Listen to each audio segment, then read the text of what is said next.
On dirait pas, mais... Pardon. Excuse-moi, Morphine. Oui, mais non, mais tu vas mettre des poils.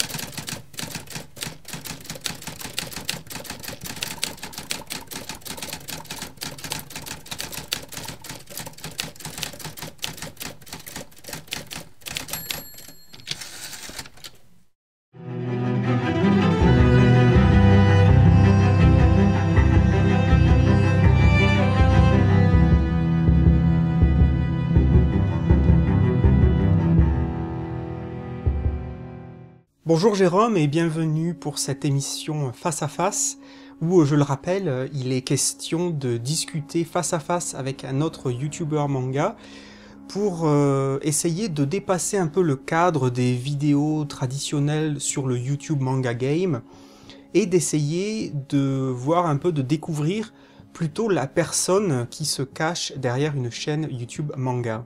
Bonjour Johnny, puis bah merci de m'avoir invité pour cette vidéo. Mais je t'en prie, c'est avec plaisir. Alors je vais attaquer directement dans le vif du sujet avec ma première question, et je voudrais savoir qu'est-ce qui t'a poussé à te lancer sur YouTube à la base? Alors en fait depuis que je suis petit, j'adore faire des petites vidéos. À la base c'était avec un petit appareil photo numérique, donc on faisait des bêtises avec un de mes amis, on fumait toutes les conneries. Et d'ailleurs on a fait beaucoup de vidéos qu'on n'a jamais publiées. Et après, vers le collège, j'ai commencé à connaître les mangas, donc c'est vraiment une passion que j'ai découvert grâce à ma première copine qui m'a offert un livre, un manga. Et donc un peu plus tard, j'ai voulu à tout prix, moi qui adorais les vidéos, j'ai voulu faire des vidéos sur les mangas justement. À la base je voulais faire des petits courts-métrages, après des analyses, des chroniques, des choses comme ça. Et c'est en regardant le youtubeur SLG que j'ai réellement voulu me lancer, donc Mathieu Sommet de Salut les Geeks. Salut les Geeks. Et il faut savoir que j'ai un deuxième problème, c'est que depuis que je suis petit, je suis dyslexique et ortholexique, et en fait j'ai des gros problèmes d'élocution. J'ai des problèmes pour parler à la base, donc des problèmes pour articuler, de respiration, et donc faire des phrases claires, clean et sans problème, bah j'ai beaucoup de mal en fait.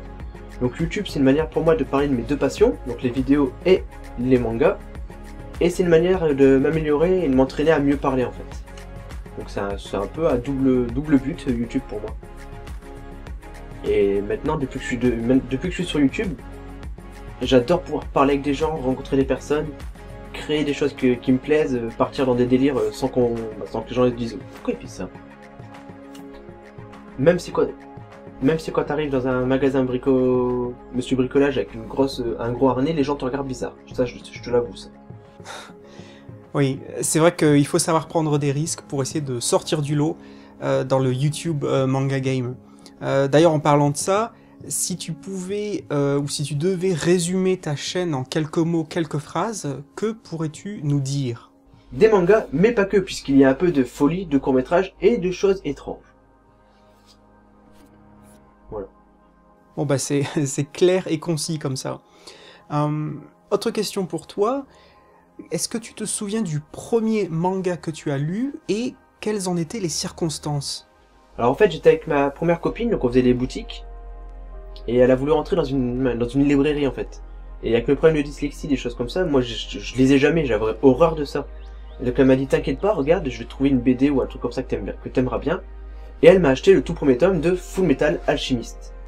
Mon tout premier manga. Moi qui n'y connaissais rien à part Yu-Gi-Oh à la télé. Et encore, il y avait Olivier Tom, il y avait des dessins animés en fait qu'il y avait à la télé que je regardais vite fait. Hein. Et donc oui, j'ai commencé à lire Fullmetal Alchemist comme ça grâce à ma première copine. Dont je remercie beaucoup d'ailleurs, puisque maintenant j'ai un peu continué dans la direction des mangas. Oui, ça me semble assez évident, je crois qu'on peut dire ça. Bah tiens, d'ailleurs, au passage, est-ce que tu as un auteur de manga favori? Alors oui, je suis un très grand fan de Tsutomu Ei, qui est d'ailleurs ici, donc toutes ses œuvres, Biomega, Noise, Blame et Knight of Symphonia. Et ouais, c'est voilà l'autre. Il y a encore une œuvre que j'attends prochainement. Et c'est un auteur que j'aime énormément parce qu'à la base il est architecte et j'ai jamais vu des décors, des structures aussi étranges, intrigantes et prenantes en fait. On est aspiré dans le manga. Même si parfois il y a des tomes où il n'y a pas de dialogue, tu regardes les dessins. Et ça, c'est vraiment une... Il y a des œuvres contemplatives comme ça que je trouve vraiment intéressantes. Et Tsutomoni Ace, c'est celui qui arrive le mieux à me prendre dans le manga. Je me souviens, il y avait un tome de Blaine où t'avais une centaine de mots de vocabulaire, t'avais quasiment rien dans le tome 1. C'est le tome 9 d'ailleurs. T'as pratiquement pas de vocabulaire, et tu regardes quelqu'un marcher dans un décor. Et les structures, les bâtiments, je trouve ça c'est incroyable comment c'est bien, c'est étrange, prenant, captivant. Et j'adore justement son style de dessin. En plus maintenant il commence à bien s'améliorer au niveau des personnages, parce que c'était ses lacunes au début. Et je sais pas, c'est une ambiance sombre, pesante, science-fiction, futuriste, mais c'est un univers qu'il a créé que j'aime beaucoup. Et d'ailleurs je m'intéresse maintenant à la science-fiction grâce à ces auteurs. Donc Tsutomoni Ace que je conseille à beaucoup de monde. C'est un choix intéressant parce que c'est vrai que c'est un auteur qui est pas forcément très connu, mais c'est un auteur très original dans toutes ses créations. Et d'ailleurs, tiens, en parlant d'originalité, qu'est-ce que tu penses du paysage des chaînes manga francophones? J'ai tendance à trouver les chaînes YouTube francophones un peu répétitifs. Alors, malheureusement, c'est beaucoup des achats mensuels, des analyses, c'est logique, mais il y en a beaucoup qui font ça, mais sans réelles ambitions, sans vouloir créer des choses. Et je trouve ça dommage. C'est pour ça que moi, avec les JDMP, je fais des petits courts-métrages, j'essaie de faire des petites fictions, des petits costumes, et j'essaie de faire un programme qui se démarque des autres. Parce que c'est vraiment... Sur YouTube, tout est tellement noyé dans la masse, c'est compliqué de se démarquer. Et si tu fais juste ça, histoire de dire ça, voilà, je fais des vidéos de manga, histoire de dire que je fais des vidéos de manga, bah soit les vidéos elles sont pas bonnes, soit elles sont répétitives. Même moi mes achats mensuels je les trouve beaucoup trop répétitifs. Et j'essaie de trouver un moyen de les améliorer, de les modifier pour que ça change. Et voilà, je trouve le YouTube manga francophone intéressant, mais oui, il manque d'ambition pour beaucoup de personnes je pense. Il y a des personnes qui n'osent pas créer, qui devraient créer plus. Notamment d'ailleurs avec tes Orion Manga d'ailleurs.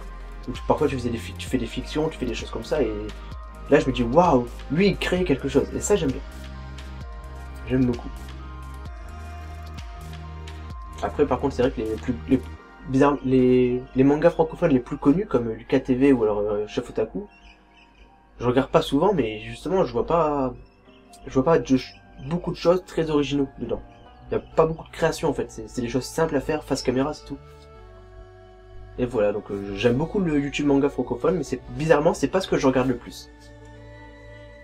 C'est vrai que c'est difficile dans le YouTube manga game de sortir de certains clichés, pas forcément des clichés, mais de certaines catégories de vidéos, comme les vidéos mangatech ou les vidéos retour d'achat, ce genre de choses. Alors, comme tu nous dis que tu ne regardes pas forcément beaucoup de chaînes YouTube manga, est-ce qu'il y a d'autres youtubeurs dans d'autres catégories qui t'inspirent ou qui t'ont inspiré dans ton travail? Alors, à la base, j'étais très inspiré par Mathieu Sommet de SLG, pour un peu sa folie justement ses différents personnages, donc c'est pour ça que j'ai créé JDMP, en me basant sur ça. Il y a Chroma, de Karim Debache, où là j'ai réalisé que c'était plus intéressant d'avoir deux plans, pour le costume, enfin celui qui fait les costumes et le présentateur, pour les JDMP. Donc Karim Debache où maintenant je fais deux plans séparés, ça m'évite des faux raccords, ça me simplifie les montages, et c'est plus intéressant. Niveau humour, c'est l'Inquiété Racine. J'aime beaucoup leur humour, beaucoup les références qu'ils font, donc j'en fais beaucoup d'ailleurs des références à eux. Et après c'est Antoine Daniel pour les courts-métrages. J'adore ses créations, avec les What the Cut, ses intros d'une demi-heure, une heure. Une demi-heure, tout bon. Et voilà, donc c'est les youtubeurs qui me donnent le plus envie de créer, de continuer dans YouTube. Même s'il y en a beaucoup qui sont pas présents ou peu.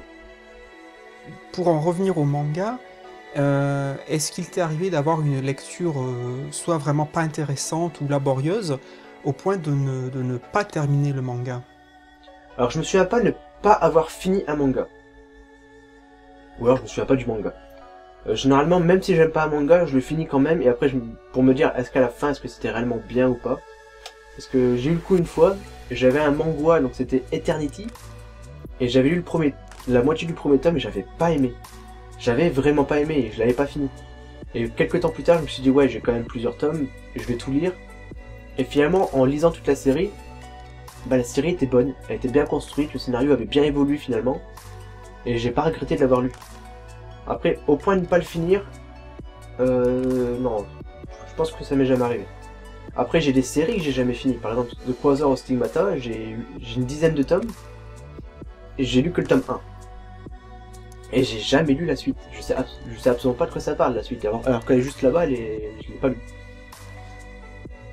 Voilà. Alors, question un peu plus difficile, est-ce qu'il y a des mangas qui sont soit très rares, soit épuisés, soit très chers, que tu rêves d'acquérir? Il y a les Suzuka, la fan Suzuka que j'aimerais bien trouver, que j'ai beaucoup de mal à avoir, parce que ça coûte cher ces tomes-là. Il y a les Full Metal Panic, la première édition, les vieilles œuvres que j'aimerais bien avoir. Full Metal Panic, voilà, 5, 7, 8, 9. Après, il y a quoi comme œuvre? Ah, Eureka, ouais. Et il y a aussi le tome, il y a aussi le tome, je crois que c'est le tome 33 ou 33. Et il y a aussi le tome 33 de Eureka que je n'arrive pas à trouver. Faut savoir que la série a été arrêtée et du coup, les derniers tomes sont vraiment très très durs à trouver parce qu'ils ont été peu publiés. Et d'ailleurs, on n'aura pas la fin de la série. Bon, puisque malheureusement, il n'y a pas que les mangas dans la vie, j'ai envie de te demander, quand tu ne lis pas de manga, qu'est-ce que tu fais? Autrement dit, est-ce que tu as d'autres centres d'intérêt, d'autres passions? Je suis quelqu'un qui aime beaucoup apprendre et j'aime faire énormément de choses. Donc j'aime bien tout ce qui est airsoft, j'aime bien faire des Rubik's Cube. Le tir à l'arc, j'en ai fait quelques temps, là j'ai un peu arrêté. L'équitation, j'en ai fait quelques temps, j'ai arrêté pareil. En fait, j'apprends beaucoup de choses, mais je les approfondis pas. Après, je suis un très grand fan de jeux vidéo, j'aime bien lire des romans maintenant. Notamment du Lovecraft, pour ceux qui connaissent, c'est des lectures assez anciennes quand même. Après, comme centre d'intérêt, bah, c'est principalement tout ce qui est vidéo, manga, et en fait mes journées sont assez répétitives du coup, c'est beaucoup lecture, vidéo, travail. Après, il y a la guitare aussi, ouais. Après, il y a aussi la guitare. J'aime bien faire de la guitare de temps en temps, même si j'ai pas un très bon niveau, parce que ça se limite aux accords pour l'instant. Mais voilà, j'aime beaucoup apprendre, j'aime apprendre beaucoup de choses, mais faudrait que j'approfondisse en fait au lieu de toujours essayer de trouver des nouvelles. Je suis quelqu'un de très curieux, voilà. Je suis quelqu'un de très curieux. Et du coup, j'approfondis pas, je vais découvrir des autres choses. Tu es curieux? Eh bien, moi aussi. Et ben, ça tombe bien justement, parce que le moment est venu d'aborder les questions un peu plus personnelles. Et j'ai envie de te demander, pour commencer, est-ce que tu as un mot préféré? Non, je vais pas vraiment répondre à cette question en fait. Je me suis pas vraiment posé la question. Donc j'ai pas trop d'idées de ce que je peux dire comme mot. Et là actuellement, si je te disais un mot, il n'y aurait pas réellement de signification derrière. Donc je ne peux pas te répondre. Pas de souci, on ne peut pas avoir réponse à tout. Mais je vais quand même persister en te demandant si tu as un mot que tu détestes. L'inondation? Parce que si jamais il y a de l'inondation dans ma maison, bah, je perds tous mes livres. Réponse logique, c'est pas mal. Quelle est la qualité que tu admires le plus chez les autres? La persévérance. J'aime bien les personnes qui croient en leurs rêves, qui persévèrent, qui essayent, même si ça marche pas, même s'ils ont du mal, même si on les encourage pas, qui continuent. Et ces personnes-là, j'aimerais bien les encourager à croire en ce qu'ils aiment et à continuer même si c'est pas facile. Notamment parce que moi, personne ne m'encourage dans mon entourage. J'ai une personne, j'ai 2-3 personnes qui me disent continue, c'est ce que tu aimes, il faut que tu fasses ça. Et le reste des personnes, même ma famille d'ailleurs, me disent non, il faut que tu arrêtes de focaliser là-dessus, arrête ça, c'est pas intéressant ou tu n'as aucun avenir là-dedans.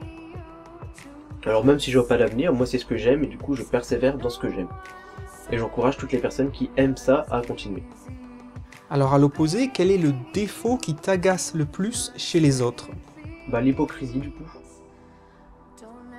L'hypocrisie. Parce qu'il faut savoir qu'au début où je disais que j'avais une chaîne YouTube, c'était « Oh monsieur est youtubeur !» Et en fait, oui, il y a beaucoup de moqueries, beaucoup de personnes qui se moquaient de moi. Et en fait, depuis que je commence à monter doucement, les mêmes personnes, quelques temps plus tard, maintenant que je suis à 2 ou 3 000 abonnés, ils me disent en fait, tu gagnes un peu d'argent avec ta chaîne YouTube? Et j'ai envie de leur dire, mais tu t'es foutu de ma gueule? Pourquoi maintenant tu reviens me voir en me disant, ouais, c'est bien ce que tu fais, tu as de la YouTube monnaie ou tu commences à être connu? Et c'est un retournement de situation que je commence à voir en ce moment. Plusieurs personnes qui me disent, qui viennent me voir, qui disent, ouais, j'aime bien ce que tu fais. Alors qu'il y a un an, ils disaient, ouais, c'est pourri, arrête, pourquoi tu fais ça? Monsieur, tu veux être famous? Et donc, ouais, c'est impressionnant, mais c'est quelque chose que les gens se rendent pas compte, mais que je vois beaucoup maintenant. Et je trouve ça marrant. Est-ce qu'il y a un son ou un bruit que tu aimes particulièrement? Généralement, c'est des musiques assez douces, peut-être. Des musiques calmes, douces, comme les... Là, ce que j'écoute beaucoup, alors c'est des musiques, là, c'est pas des... mais je considère ça comme des sons. Ce que j'écoute, c'est les bandes originales de Life is Strange, qui sont généralement des musiques douces, posées, calmes. Et j'aime bien, ça me détend. Je suis quelqu'un qui aime bien. En fait, je suis quelqu'un assez lunatique en musique. C'est soit c'est très violent, soit c'est très doux. Et là, en ce moment, je suis dans tout ce qui est un peu doux, calme. Et est-ce qu'il y a un son ou un bruit que tu ne supportes pas? Alors, je ne supporte pas tout ce qui est autotune. Je n'aime pas l'autotune. Du coup, je n'aime pas Jul, d'ailleurs. J'aime pas du tout ce style de musique. Et puis après, il y a tout ce qui est grincement, fourchette sur les assiettes. Le bruit des fourchettes sur les assiettes, ça, c'est un bruit de grincement que je ne supporte pas. Ça m'arrive souvent, quand je mange, que je griffe mon assiette, et j'ai des fruits. Donc oui, non, ça, c'est quelque chose que j'aime pas. Alors en France, on aime bien la bonne bouffe, la bonne cuisine. Quel est le plat ou l'aliment que tu pourrais manger toutes les semaines? Des bananes avec du chocolat à tartiner. En fait, tu prends ton pot, on va dire tu prends ton pot de Nutella. Tu coupes ta banane en morceaux, tu mets des noisettes de Nutella, et puis après avec ta cuillère, tu manges la banane avec du chocolat. Tu peux mettre de la chantilly. Alors, par contre, si tu manges ça tous les jours, par contre, tu prends du poids, ça c'est sûr. Mais ouais, je sais pas, banane, chocolat, c'est quelque chose que j'aime beaucoup. Les fraises après. Les fraises avec de la chantilly et du sucre. C'est pas rien. C'est fraises, sucre, fraises sans chantilly. Je suis quelqu'un qui aime bien les fraises. Enfin, les fruits. Moi, j'aime bien les fruits avec du sucre. Mais j'en mange pas beaucoup. J'aimerais bien en manger tout le temps. Quelle serait ta profession idéale autre que la tienne? Alors, ce serait vendeur. Vendeur dans le multimédia, donc tout ce qui est jeux vidéo, manga. Faut savoir qu'actuellement je travaille en usine, donc c'est hors sujet. D'ailleurs, je compte changer de travail. Donc ce serait vendeur, ou alors peut-être monteur, réalisateur-monteur de vidéos, puisque là, c'est ce qui est dans mon domaine. C'est là où je suis le meilleur, entre guillemets, d'ailleurs. Mais voilà, un endroit où je puisse créer ou alors partager, discuter. Et bizarrement, YouTube arrive à faire les deux, puisque je peux créer et partager et discuter. Je ne vends pas encore de livres par contre. Peut-être qu'un jour je créerai ma boutique. Ce serait mon rêve. Ok, intéressant. À ce moment-là, quelle profession ne voudrais-tu absolument pas exercer? Celle que je suis en train d'exercer, puisque je travaille en usine. Avant-dernière question, qui a une tonalité un petit peu métaphysique, j'ai envie de dire. Si on imagine que Dieu existe, que voudrais-tu qu'il te dise à ton arrivée au paradis? Ne t'inquiète pas mon petit, on a de la bière, on a des mangas, on a de la musique, on a du métal, du rock, on a la télé, on a la play, et on a tous tes amis. Ah, ça voudrait dire qu'ils sont morts aussi.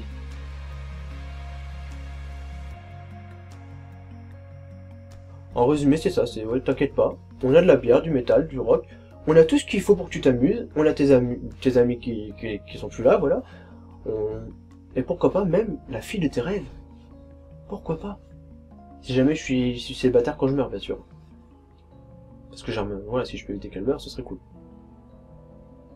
Ça a l'air pas mal, ça a l'air pas mal. On arrive maintenant à la dernière question, la question que j'appelle la question brûlante. Parce que je voudrais que tu imagines que ton domicile est en train de brûler, et dans la panique, tu ne peux sauver que 3 mangas de ta collection. quel serait-il? Ah, c'est compliqué comme question. Non, je pense que je prendrais les Battle Royale, les GTO, parce que c'est les plus importantes pour moi et une des premières que j'ai eues. Et Blame. Après, si je devais choisir vraiment 3 tomes, vraiment que 3 tomes, ce serait Blame tome 9.